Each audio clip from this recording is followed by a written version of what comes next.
The millionaire saw a sad girl return a doll because her father had no money. Anne did something beautiful. Have you ever seen someone return an item at the store because they didn't have enough money? Michael, a discreet millionaire, never imagined that witnessing that scene would change his life forever. In a department store, a single father tried to explain to his 7-year-old daughter why they had to put products back on the shelf, while the little girl, with tears held back, returned a small doll saying, "It's okay, Daddy." What Michael decided to do in that moment opened the doors to a story of generosity, dignity, and a love that no one expected. Stay until the end, because what this father discovered about who really helped him will leave you speechless. Michael walked through the aisles of the department store with his cart nearly empty, observing the products like any ordinary customer. At his 42 years of age, he had learned that true wealth wasn't shown with expensive watches or luxury cars, but was kept in the heart and in actions. That Saturday afternoon, dressed in simple khakis and a plain navy blue pullover, no one would have imagined he was the owner of that entire chain of stores. He liked to visit his locations like this, without security or announcements, just to feel the real pulse of what was happening in his businesses. While comparing prices on coffee brands, he heard a soft voice coming from the adjacent aisle, a voice that sounded tired but full of tenderness. "Sweetheart, today Daddy can only get the essentials," it said with a tone that tried to be firm but trembled slightly. Michael stopped dead in his tracks, felt a lump in his throat without knowing why. Something in those words touched a very deep chord, as if the universe was asking him to pay attention. He left his cart to one side and discreetly looked around the corner into the toy and clothing aisle. What he saw left him completely motionless. A young man of no more than 33 years old was crouched in front of his daughter, a girl of about 7 years old with long chestnut hair and big eyes that shone with a mixture of sadness and understanding. He wore faded jeans with patches on the knees, a grey hoodie that had seen better days, and worn-out sneakers that were coming apart at the seams. His short dark hair was slightly disheveled, and his hazel eyes reflected a strength that contrasted with the vulnerability of the moment. Michael noticed how his hands trembled slightly as he held a crumpled shopping list full of crossed-out items and notes scribbled in the margins. The little girl, Emma, dressed in a pink t-shirt with a faded unicorn print and denim overalls with frayed hems, stared intently at the cart that barely had a few basic products: bread, milk, some canned goods, and vegetables. "Daddy, what about the doll I liked?" the girl asked in a little voice that broke the soul. Daniel took a deep breath, closed his eyes for a second as if asking for strength, and responded with a forced smile that didn't reach his eyes. "Love, the doll can wait, it's okay. Today we need other more important things." The silence that followed was more eloquent than any scream. Emma nodded slowly, her small shoulders hunched as if carrying an invisible weight. She walked toward the shelf where the dolls were, those with the princess dress and golden hair, and took one with her little hands. She observed it for a few seconds. Her eyes traced every detail of the packaging as if she wanted to memorize that moment. Michael, from his position, felt his heart tighten with each passing second. He watched as the girl caressed the box with tenderness. Then she looked at her father, who was trying to hold back tears, and finally returned it to the shelf with an almost ceremonial care. "It's okay, Daddy," Emma said in a voice that sounded too mature for her age. "I don't need it." Daniel brought a hand to his mouth, biting his lower lip to keep from crying in front of his daughter. "You're my hero, my lovey," he whispered while hugging her tightly, hiding his face in the small shoulder of the girl. Michael felt something break inside his chest, as if all the business meetings and professional successes became insignificant before that scene. He had never seen so much dignity in such a simple act. Michael remained there, hidden among the shelves, watching as Daniel took a breath and stood up, trying to compose himself. He checked his list again, mentally calculating with his fingers, moving his lips without making a sound as he added and subtracted. From his worn backpack, he took out a small wallet and counted the crumpled bills and coins he had. His hands trembled slightly. "We have to put back the chicken, sweetheart," he said with a broken voice. "With the beans and rice, we'll have enough for the whole week." Emma looked at him with those enormous eyes and asked, "And are you going to eat, Daddy?" The question resonated in the aisle like an echo that refused to fade. Daniel smiled. That father's smile that hides 1,000 worries behind a gesture of love. "Of course, my sunshine. Daddy's always fine." Michael clenched his fists. He felt a contained rage against the injustice of the world, against the circumstances that put a father in that situation. But more than rage, he felt a deep determination, a certainty that this moment was not a coincidence. Something inside him knew he had to act, but he had to do it with respect and delicacy. Daniel began to walk toward the meat section to return the chicken, with Emma walking beside him in silence.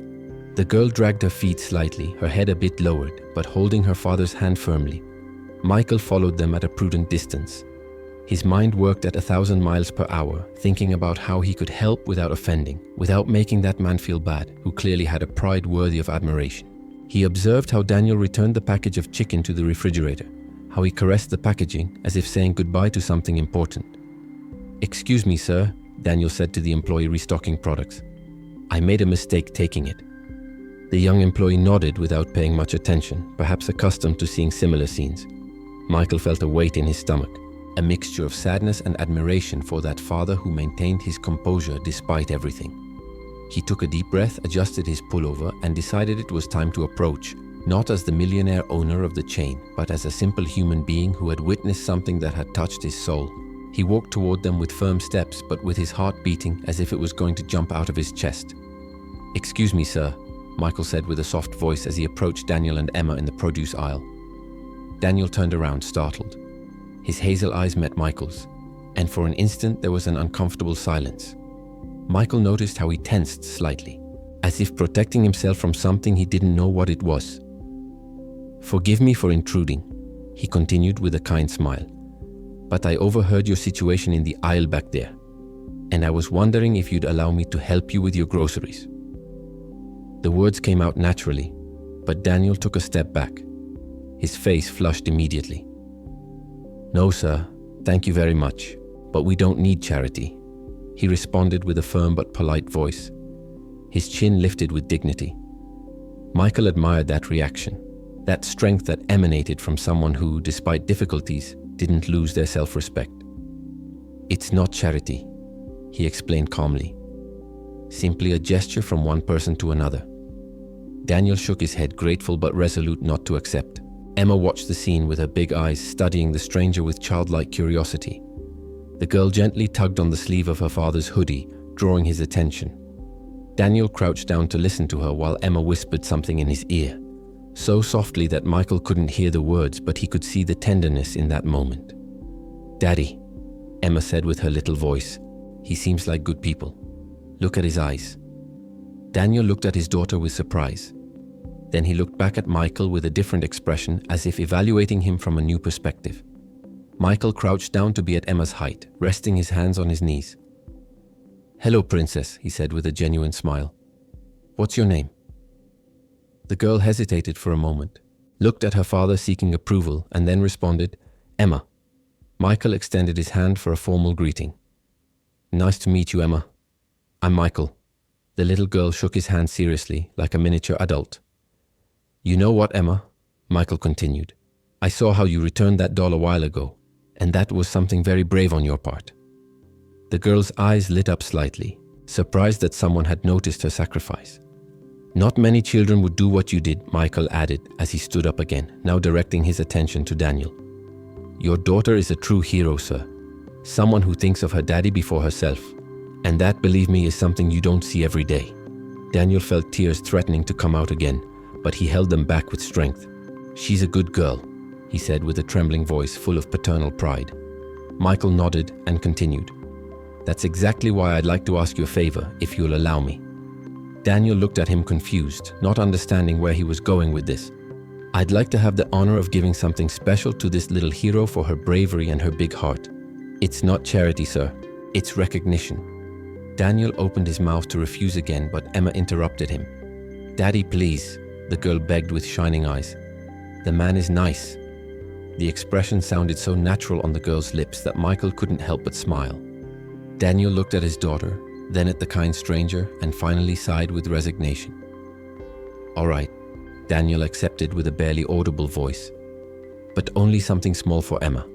Nothing more." Michael smiled broadly, feeling a warmth in his chest that he hadn't experienced in a long time. "Deal," he responded while extending his hand to seal the agreement. Daniel shook it briefly, his hand small and calloused in Michael's.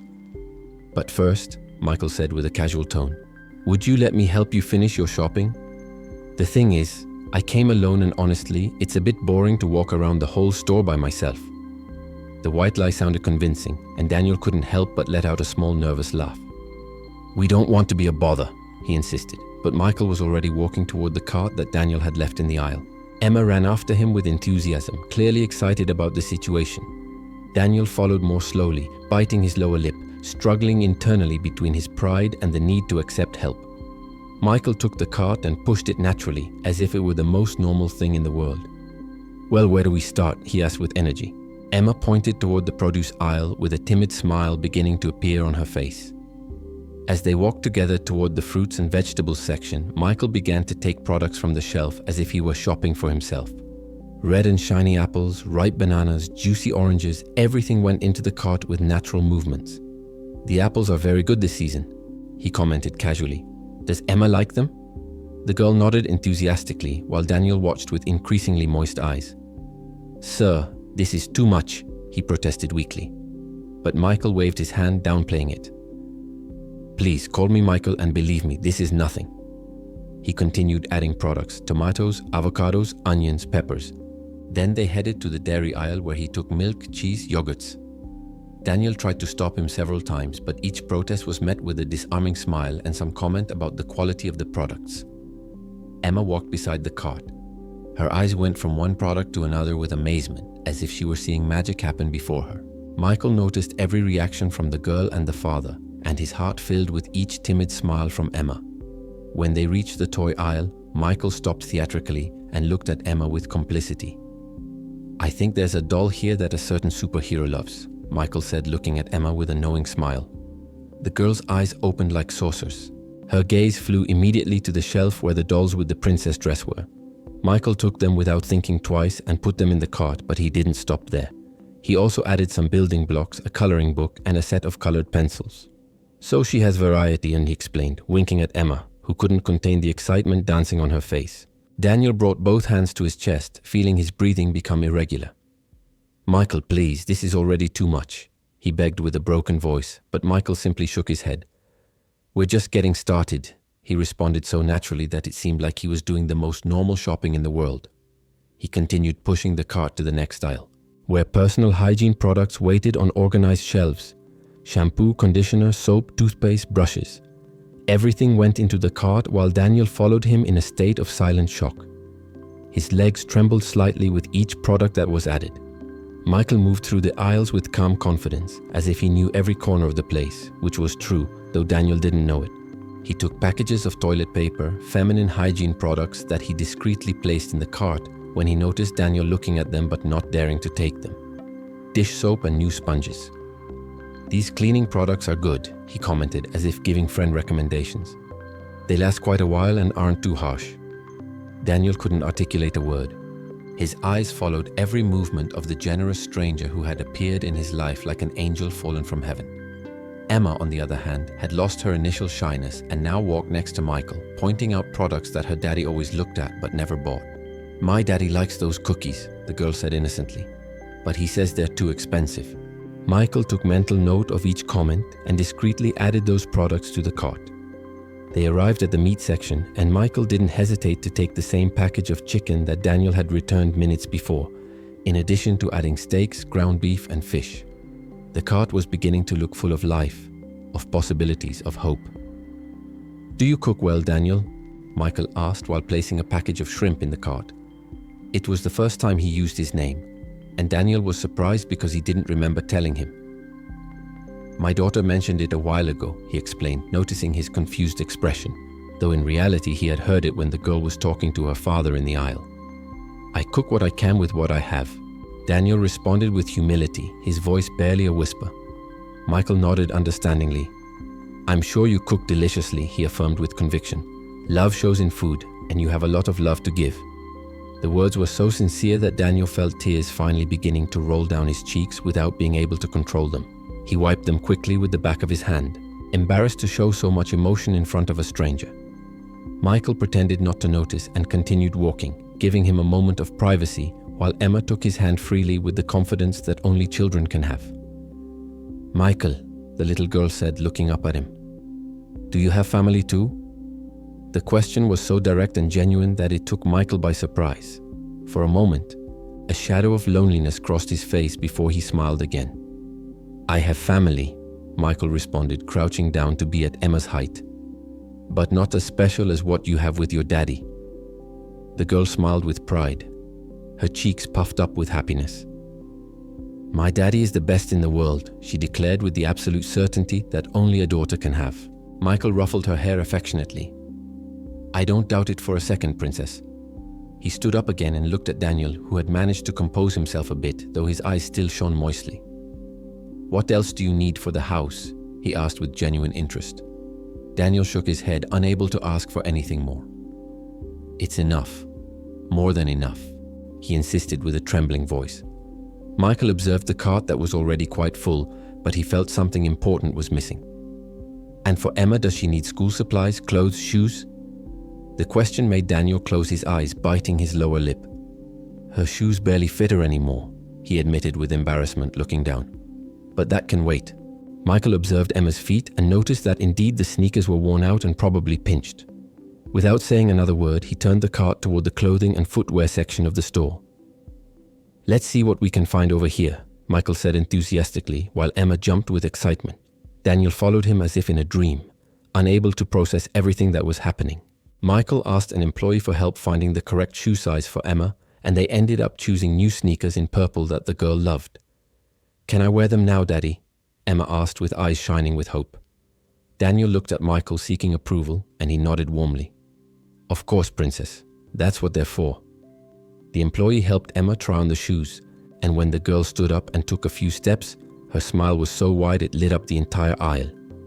"Look, Daddy, they don't pinch," she shouted with joy as she walked back and forth. Michael also added 2 t-shirts, new pants, and even a light jacket for Emma. For Daniel, despite his protests, he placed a nice navy blue sweater that he had seen him glancing at sideways. The cart was now completely full, overflowing with products that represented not only covered needs but also restored dignity. When they finally headed toward the checkout registers, none of the 3 knew that what would come next would change everything forever. The cash register began to beep as the employees scanned product after product, and the numbers on the screen kept climbing higher and higher. Daniel watched with a mixture of overwhelming gratitude and growing nervousness. His hands gripped the strap of his worn backpack until his knuckles turned white. Emma, with her new purple sneakers on, swayed from one foot to the other with contained happiness, oblivious to the tension her father felt. Michael remained calm beside them, hands in his pockets, watching the scene with a softness in his eyes that few people had seen in him. "The total is $847.50, announced the cashier with a monotone voice, accustomed to saying figures all day. Daniel felt his legs weaken upon hearing that amount. It was more money than he had seen together in months. Michael took out his wallet naturally and extended his credit card without the slightest hesitation, as if he were paying for something insignificant. The cashier took the card and ran it through the reader, but just at that moment, a powerful voice resonated from the other side of the registers. "Mr. Harrison, Michael." A man of about 55 years old, dressed in a white shirt and tie, approached quickly with an enormous smile on his face. It was Robert, the store manager, who had immediately recognized his boss. "Mr. Harrison, what an honor to have you here," he exclaimed with enthusiasm while extending his hand to greet him. "We didn't know you were coming today. We would have prepared something special." Michael shook the manager's hand with a polite but clearly uncomfortable smile, aware that his anonymity had just evaporated. "Robert, I just came to do some shopping." "Nothing special," he responded, trying to downplay it. But the manager, excited by the visit of the owner of the entire chain of stores, continued talking without realizing the delicate moment. "It's a pleasure to have you here, sir, owner of the chain. Is there anything we can improve?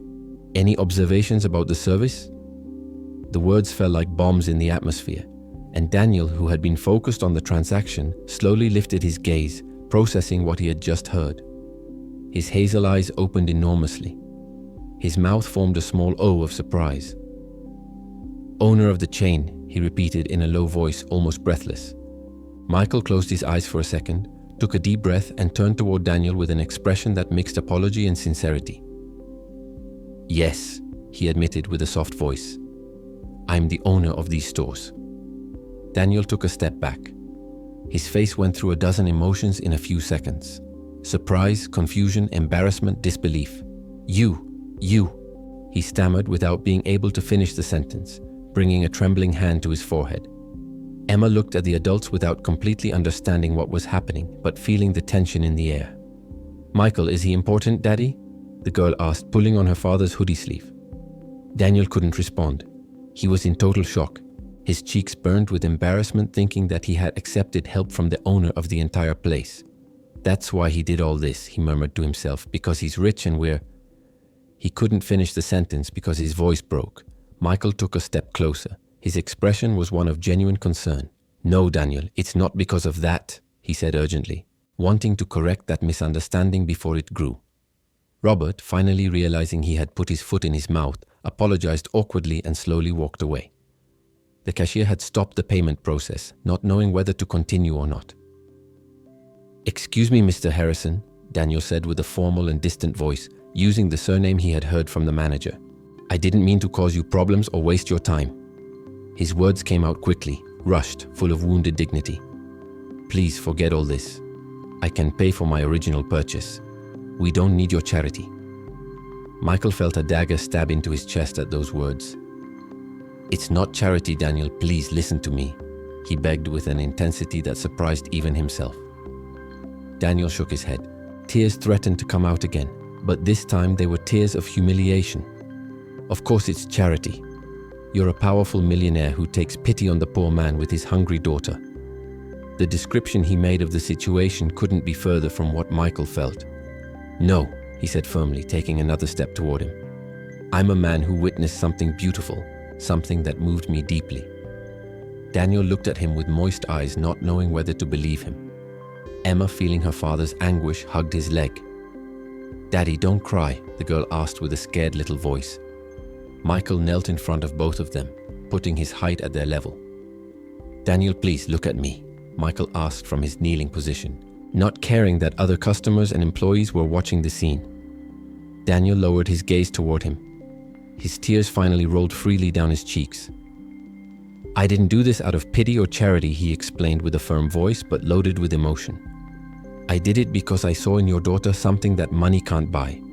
Pure love, selfless sacrifice, true nobility." He pointed to Emma, who was looking at them with her big confused eyes.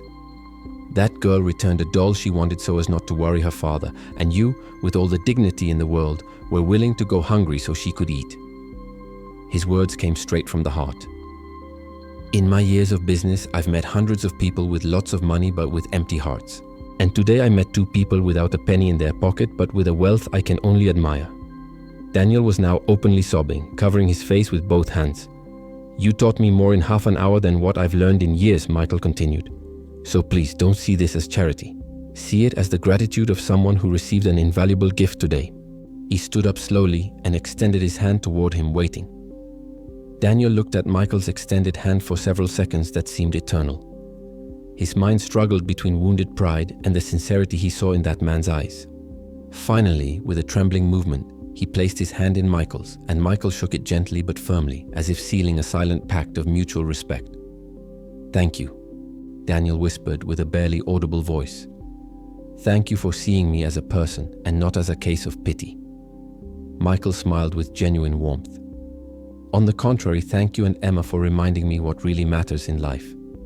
The manager, Robert, who had observed the entire scene from a prudent distance, approached again, this time more carefully. "Mr. Harrison, would you like me to pack everything for pickup in the car?" he asked with a professional voice. Michael nodded and then looked at Daniel and Emma. "But first, I'd like to invite you to have something at the store's cafe. What do you think?" Emma jumped with excitement. "The cafe that has the chocolate pastries in the window?" she asked with shining eyes. Michael laughed heartily. "That very one, Princess." Daniel still hesitated, but his daughter's pleading look ended up convincing him. "All right, but just for a little while." He accepted with a small timid smile. The three walked together toward the small cafe that was inside the store, a cozy space with wooden tables and a delicious aroma of freshly baked bread floating in the air. Emma practically ran ahead with her new purple sneakers, excited about the unexpected adventure. Michael ordered 3 hot chocolates and, at the girl's insistence, 3 slices of chocolate cake. They sat at a table by the window where the golden afternoon light entered, creating a warm and comforting atmosphere.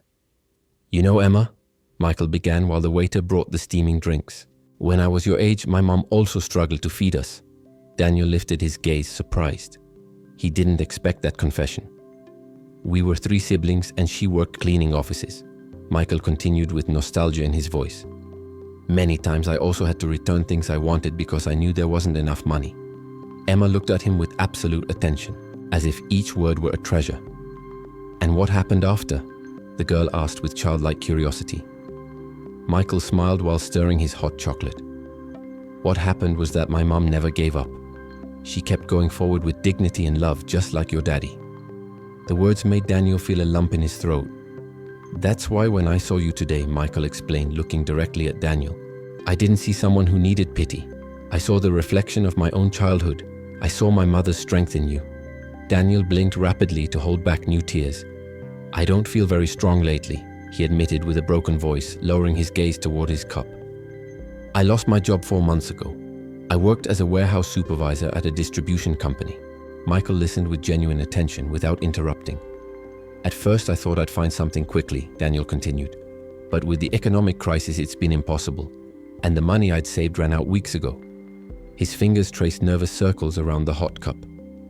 I've been doing odd jobs, yard work, deliveries, whatever comes up. But it barely covers rent and basic food. Emma, who knew parts of the story but not all the details, squeezed her father's hand on the table. My daddy is very smart, she declared with pride. He knows how to fix things and drive big trucks. Michael smiled at the girl's unconditional loyalty. I have no doubt, Princess.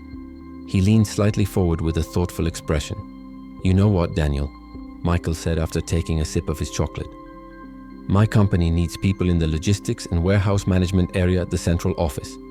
Daniel looked at him with very wide eyes, not daring to interpret where that conversation was going. We need someone organized, responsible, with warehouse experience, and who has the kind of values you clearly possess. The words floated in the air between them. Are you offering me a job? Daniel asked with a trembling voice, almost unable to believe it. Michael nodded firmly. Yes, but I want to make something very clear. It's not charity or a favor. It's a real job offer for a position that exists and that we need to fill. He took a business card from his wallet and slid it across the table. If you're interested, you can show up Monday at this address. Ask for Mrs. Patricia in Human Resources and she'll explain everything about the position and the conditions. Daniel took the card with trembling hands, reading the golden letters that shone under the light. Michael Harrison, Chief Executive Officer, Harrison Department Stores. If you're enjoying this story and want to see more content like this that touches the heart and inspires, make sure you're subscribed to the channel. We share these stories because we believe in the power of human kindness, and your support helps us reach more people who need to hear messages of hope. Hit that subscribe button and join our community. Daniel looked at the card as if it were a winning lottery ticket. His eyes traced the printed words over and over. I don't know what to say, he murmured with an emotional voice. It's more than I could have dreamed of. Michael leaned back in his chair, watching the scene with quiet satisfaction. Say yes, that's all I need to hear. Emma gave a little jump in her seat. Say yes. Daddy, please say yes. Daniel laughed through tears, a liberating laugh that came from deep within his being. Yes, of course, yes, I accept, he responded with a firm voice, finding again that strength that had sustained him during the difficult months. Thank you, Michael, really, thank you for this opportunity. Michael extended his hand again to seal the agreement. Thank you for accepting. It's going to be a pleasure having you on the team. When their hands met in that formal handshake, both felt a strange spark, an inexplicable connection that went beyond the professional. They let go quickly, both a bit disconcerted by that unexpected sensation. Emma, oblivious to the electric currents flowing between the adults, happily attacked her chocolate cake with childish enthusiasm. This is the best day of my life, the girl declared, with her mouth stained with chocolate. And looking at the smiles on the faces of her daddy and Michael, it was hard to contradict her. The following days passed like a whirlwind of changes and new hopes for Daniel and Emma. On Monday morning, Daniel showed up at the central offices of the department store chain, a modern glass and steel building in one of the most elegant areas of the city. His hands trembled as he held his printed resume and Michael's card. He wore his best clothes, a simple but dignified outfit that he had ironed with special care. Mrs. Patricia, a woman of about 58 years old with a kind look and a maternal smile, received him warmly. Ah, you must be Daniel. She said while inviting him into her office. Mr. Harrison spoke very highly of you.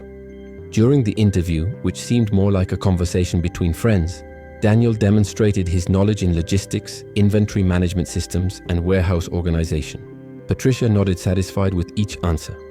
The position is warehouse operations supervisor, she explained.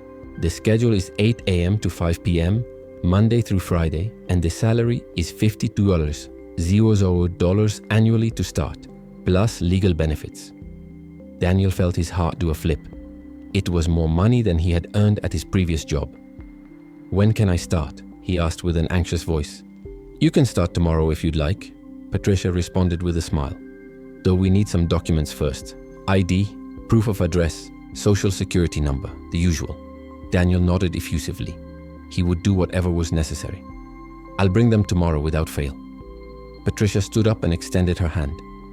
Then welcome to the team, Daniel. I know you're going to do excellent work. When Daniel left the building with the employment contract in his hands, he couldn't contain the urge to cry with happiness. He called his sister, the only family he had in the city, to tell her the good news. I can't believe it, Sarah.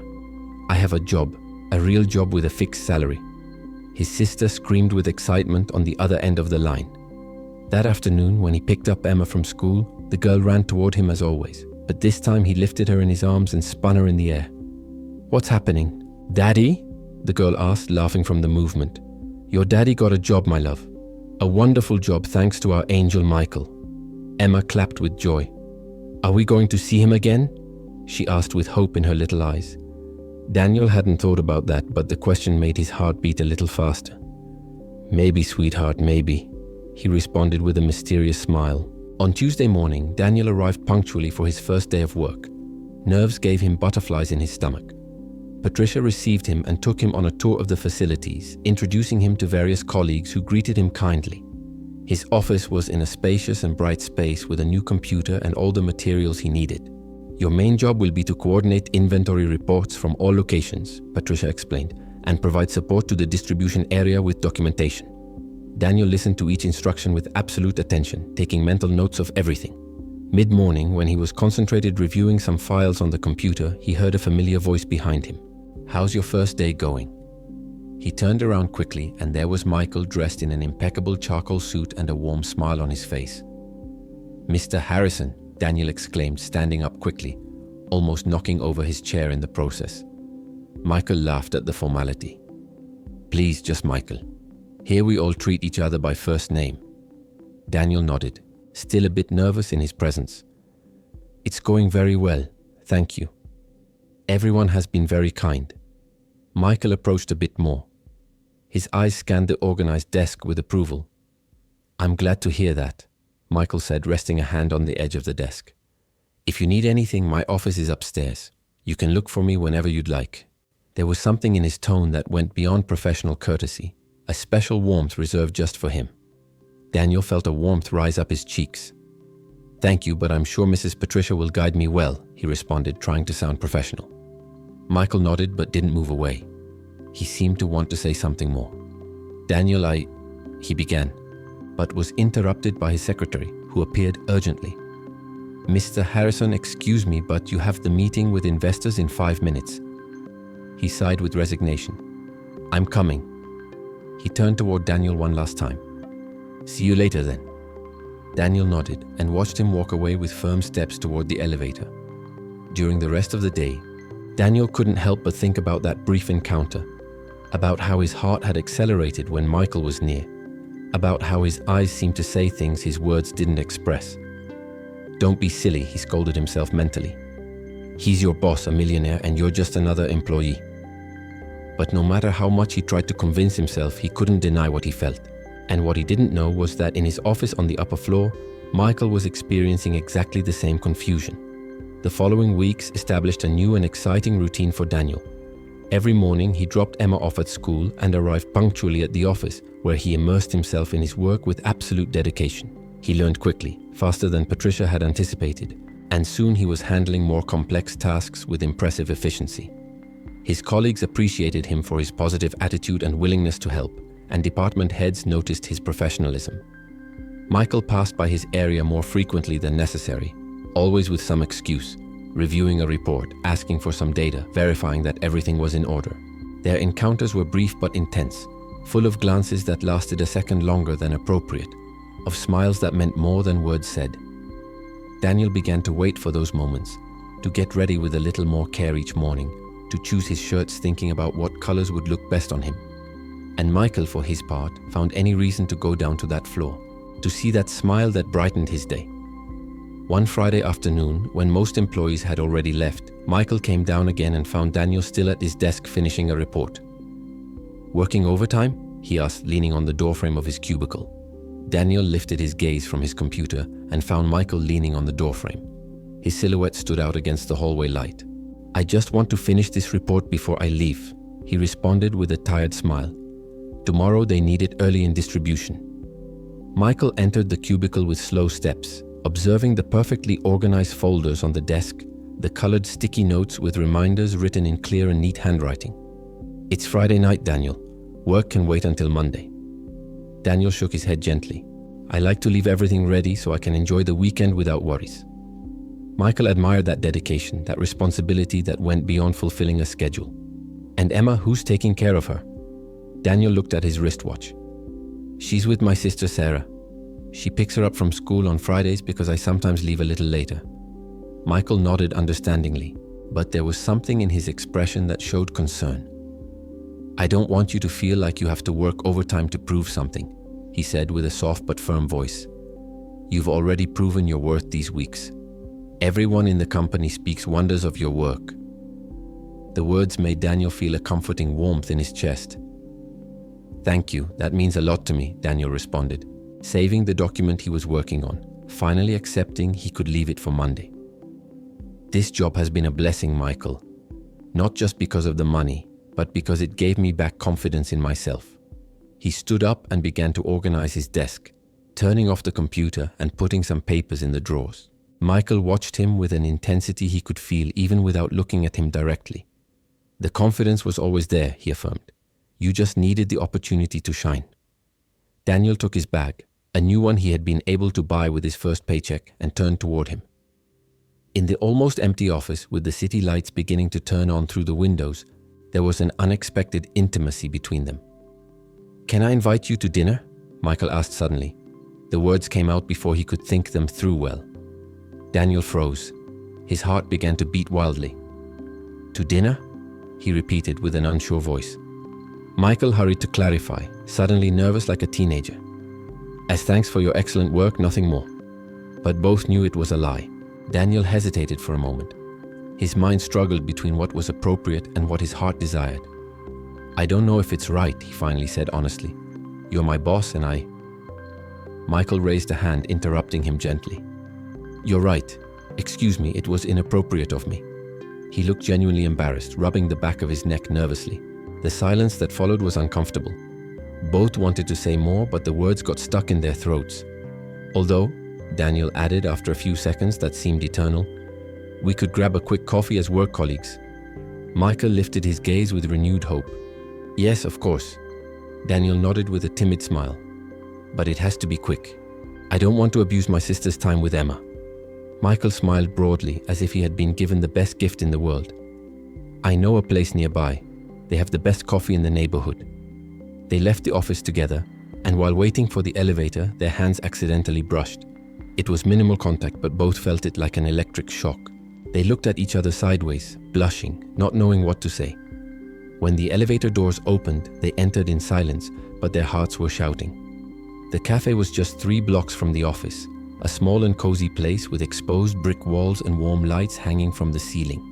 Michael ordered 2 cappuccinos and 2 freshly baked croissants, and they sat at a table by the window. "This place reminds me of the coffee shop my mom took me to when I was a kid," Michael commented while they waited for the drinks. "After doing the grocery shopping, if we had enough, she'd buy us a pastry to share." Daniel listened attentively, fascinated by those glimpses of humanity that Michael shared. "It seems like your mom was a very special woman." Michael nodded with nostalgia in his eyes.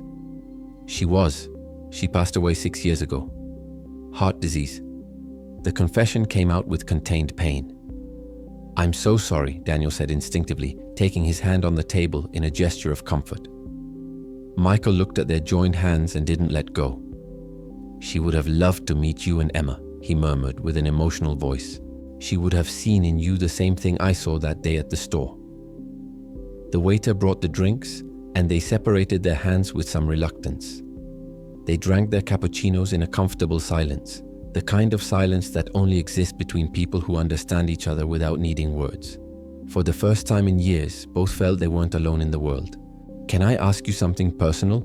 Daniel said after taking a sip of his coffee. Michael nodded. "Anything." Daniel played with the napkin between his fingers, nervous. "Why does a man like you, successful with all that money, not have his own family? I mean, if it's not too forward to ask." Michael laughed sadly. "It's not forward, it's a fair question." He leaned back in his chair. "I suppose I focused so much on business, on building the empire my mother dreamed of for us, that I forgot to build a personal life." His fingers traced circles on the surface of the cup.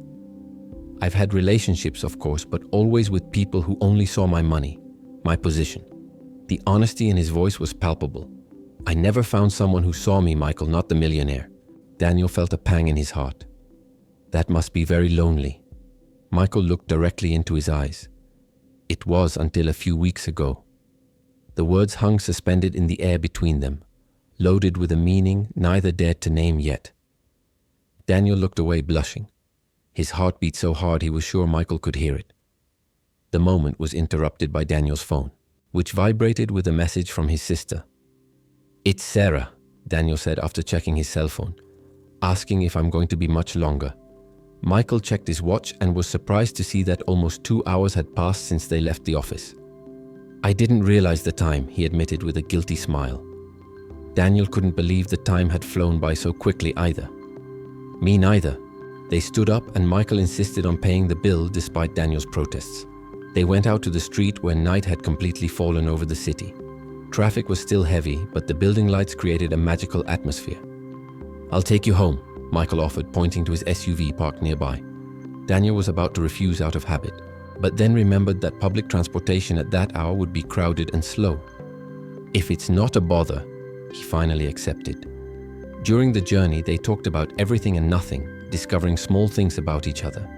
That both loved old movies, that neither could stand cilantro, that both had a weakness for sunsets. When they arrived at the modest apartment building where Daniel lived with Emma, he felt momentarily embarrassed about the difference in worlds between them. But Michael looked at him without any judgment, only with tenderness. "Thank you for bringing me," Daniel said, unbuckling his seatbelt. "And for the coffee." The conversation was very pleasant. Michael turned off the engine and turned toward him. "For me too, more than you imagine." There was a moment of tension. Both wanted to say more, do more, but the time and circumstances weren't right. "See you Monday then," Daniel said, opening the door.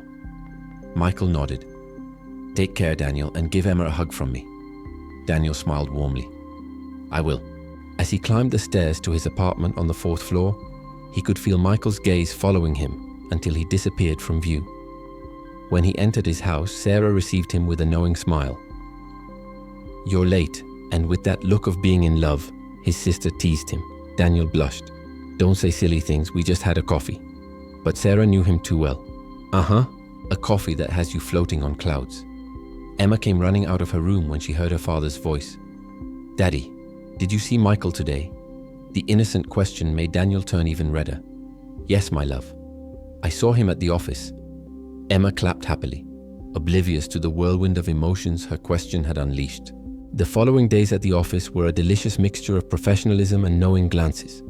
Michael and Daniel maintained appearances in front of other employees, but when they crossed paths in the hallways, when their hands brushed passing documents, when their eyes met in meetings, there was a secret language only they understood.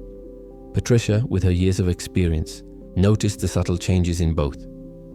"Be careful, dear," she warned Daniel one day while they were having coffee in the break room. "Mixing work with feelings can be complicated." Daniel shook his head. "I don't know what you're talking about, Patricia." The older woman laughed with wisdom. "You may be young, but I have eyes in my head and a romantic heart." Daniel sighed, defeated. "Is it that obvious, Patricia?" She patted him on the shoulder. "Only to those who know how to look, but don't worry, your secret is safe with me." That afternoon, when Daniel was about to leave, he found a small note on his desk, Free this Saturday? I'd like you and Emma to get to know a special place. M. His heart gave a jump. His hands trembled slightly as he held the paper. He wrote on the back, "We'd love to," and discreetly left it on Michael's secretary's desk. Saturday dawned with a clear and bright sky, perfect for the promised adventure. Michael picked them up at 10 in the morning, dressed casually in jeans and a light grey Henley that highlighted his build. Emma ran out to greet him with a hug that Michael reciprocated with genuine affection. "Ready for the adventure, princess?" The girl jumped with excitement. "Yes! Where are we going?" Michael winked at her. "It's a surprise." During the journey, which lasted about 50 minutes, they sang songs from the radio and played guessing games. Daniel watched from the passenger seat as Michael interacted with his daughter so naturally, as if they had always been part of their lives. Finally, they arrived at a lake on the outskirts of the city with picnic areas, paddle boats, and wide green spaces. "Welcome to my refuge," Michael announced as he parked. Emma shouted excitedly upon seeing the lake. "There are really boats? Can we ride them?" Michael laughed. "That's why we came." The park manager, an older gentleman named Mr. Thompson, received them warmly. "Michael, my boy, how long since I've seen you around here?" They greeted each other with a strong hug. "Mr. Thompson, I'd like you to meet Daniel and his daughter Emma."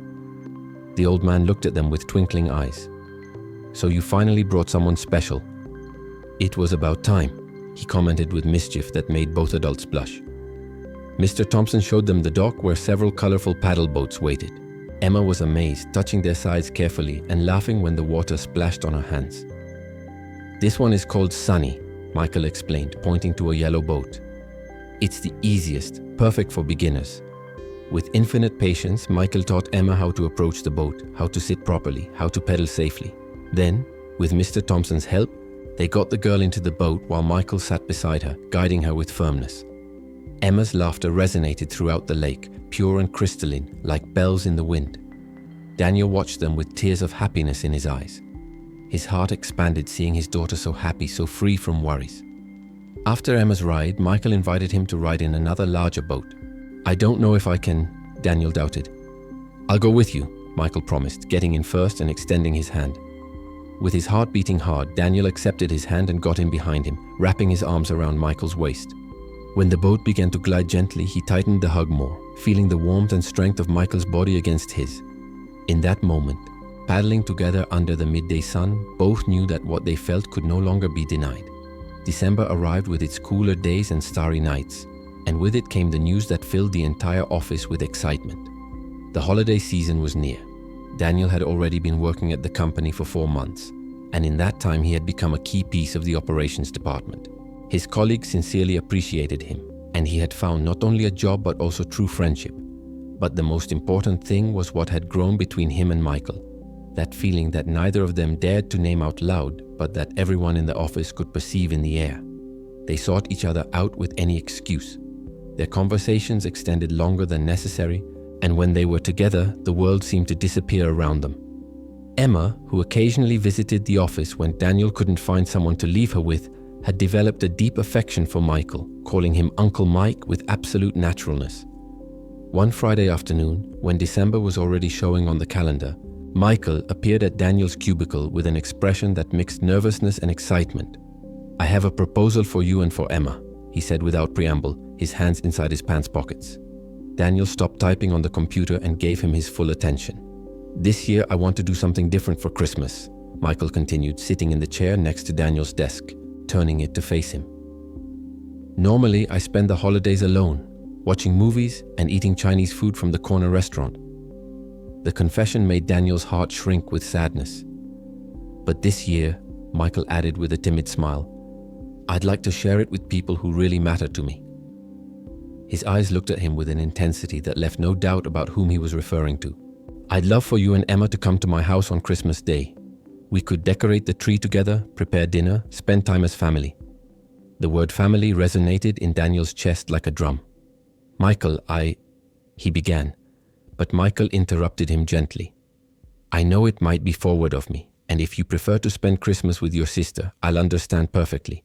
Daniel shook his head quickly. "It's not that, it's just that it would be an honor for us." His voice came out emotional, loaded with feelings that threatened to overflow. Michael smiled broadly, his face lit up like a child's. Really? Daniel nodded. Really. Emma is going to be so happy. What neither said out loud was that they were also thrilled. The days before Christmas passed in a whirlwind of preparations and anticipation. Daniel had insisted on contributing by preparing some traditional dishes: gingerbread cookies, mulled cider, and a homemade apple pie he had learned to make from his grandmother. Michael, for his part, made sure to buy the most beautiful tree he found, one almost 9 feet tall that filled his living room with the aroma of fresh pine. He also bought boxes and boxes of Christmas ornaments, colored lights, shiny balls, and a golden star for the top. On the afternoon of December 24th, when Daniel and Emma arrived at Michael's house, they were speechless before the residence. It was a large but cozy house, with cream-colored walls, well-maintained gardens, and huge windows that let in the afternoon light. "Wow!" Emma exclaimed with eyes like saucers. "It's like a palace." Michael laughed as he received them at the door. "It's just a house, princess, but it'll be more special with you here." He invited them in, and Daniel marveled at the elegant but warm decoration, the paintings on the walls, the dark wood furniture. But what caught his attention most was a large photograph in the living room, an older woman with a kind smile hugging a young Michael. "My mom," he explained, following his gaze. "She would have loved this day." They began to decorate the tree with Emma as operations director, indicating to the adults where to place each ornament with expert seriousness. Michael lifted the girl in his arms so she could reach the high branches, and Daniel took photos with his cell phone, capturing moments he knew he would want to remember forever. They put Christmas music in the background, traditional carols that filled the house with joy. While they decorated, Michael told them stories from his childhood about how his mother worked tirelessly so he and his siblings could have at least one small gift each Christmas. Once, he recounted with nostalgia, she worked double shifts for a whole month to buy us a used bicycle we'd all share. Daniel listened attentively, understanding more and more the depth of the man he had before him. "That's why I value so much what you have," Michael continued, looking directly at him. "Because I know what it is to love unconditionally, to give everything without expecting anything in return." Emma, tired from so much decorating, sat on the big sofa with a hot chocolate Michael had prepared for her. "Uncle Mike," the girl said with a sleepy voice, "can I tell you a secret?" Michael knelt in front of her. "Of course, princess." Emma looked at him seriously. "I asked Santa to let us be your real family." The silence that followed was deep and loaded with emotion. Michael felt a lump in his throat. His eyes moistened at the innocence and sincerity of the girl's request. Daniel brought a hand to his chest, unable to contain the tears that began to roll down his cheeks. "Emma," Michael murmured with a broken voice, "that would be the best gift I could receive in my entire life." He stood up and walked to the window, looking at the Christmas lights the neighbors had hung on their houses, breathing deeply to compose himself. Daniel approached him slowly, positioning himself at his side. "Michael," he said with a soft voice, "we want that too." Michael turned toward him. Their eyes met in a look that said everything the words hadn't been able to express for months. "Really?" he asked with a barely audible voice. Daniel nodded, taking his hand in his. "From the first day, though I didn't want to admit it, I knew you were special." Michael squeezed his hand tenderly. "You completely changed my life. You taught me that money means nothing if you don't have someone to share it with." They looked back and saw that Emma had fallen asleep on the sofa, curled up with a pillow. Her peaceful little face reflected the peace of a girl who feels safe and loved. "Let's finish decorating the tree," Daniel whispered. "So when she wakes up, she sees the complete magic." They worked in knowing silence for the next hour, placing the last ornaments, wrapping the light strings around the tree carefully, adding the silver tinsel that shone like snow under the lights. When they finally plugged in the lights, the tree lit up with hundreds of colored dots that danced and twinkled, creating a magical spectacle. The room filled with a warm and cozy light. Multicolored reflections danced on the walls and on their faces. "It's perfect," Daniel sighed, admiring their joint work. Michael wasn't looking at the tree. He was looking at him. "Yes, it's perfect," he agreed, though he was clearly referring to something else. He moved toward the sound system and lowered the music volume until leaving it as a soft murmur in the background. "Daniel, there's something I need to tell you," he began, returning next to him in front of the illuminated tree. His voice trembled slightly. His hands moved nervously. Daniel looked at him with expectation. His heart beat so hard he could feel it in his ears. "These months with you have been the happiest of my life," Michael confessed. His eyes shone with genuine emotion. Every morning I wake up excited to go to work because I know I'll see you. Every conversation fills me with joy. Every smile of yours lights up my entire day. Daniel felt tears beginning to cloud his vision. Me too, Michael, he admitted with a trembling voice, taking a step toward him. At first I tried to deny it. I thought it was impossible, that we were from different worlds. A tear rolled down his cheek and Michael gently wiped it away with his thumb. But the truth is, I've never felt more complete than when I'm with you. Michael took both of Daniel's hands in his, holding them as if they were the most valuable treasure in the world. We're not from different worlds, he affirmed with conviction. We're two people who found each other exactly when they should have. The light from the Christmas tree created a magical aura around them, as if the universe itself was blessing that moment. That day at the store, Michael continued, when I saw that brave girl return her doll and that incredible father maintaining his dignity despite everything, I knew I had witnessed something special. He brought Daniel's hands to his chest, where his heartbeat accelerated. I didn't know at that moment that I was meeting the family I had always dreamed of having. Daniel sobbed softly, overwhelmed by the intensity of his feelings. Daniel, Michael said, looking directly into his eyes, his voice barely a whisper in the intimacy of the moment. Would you give me the honor of being your boyfriend, of taking care of you and Emma, of building something beautiful together? The world seemed to stop completely in that instant. Time froze, leaving only two hearts beating in unison under the lights of the Christmas tree. Daniel closed his eyes for a second, letting the tears run freely, tears of pure and absolute happiness. Yes, he responded with a firm voice despite the emotion. Yes, 1,000 times yes. Michael smiled with a joy so deep it completely transformed his face, making him look years younger. He pulled him into an embrace that communicated everything they had kept for months. The longing, the hope, the love that had grown silently between them. They remained like that, embraced under the illuminated tree, listening to each other's heartbeat, feeling the warmth and security of finally knowing they were where they should be.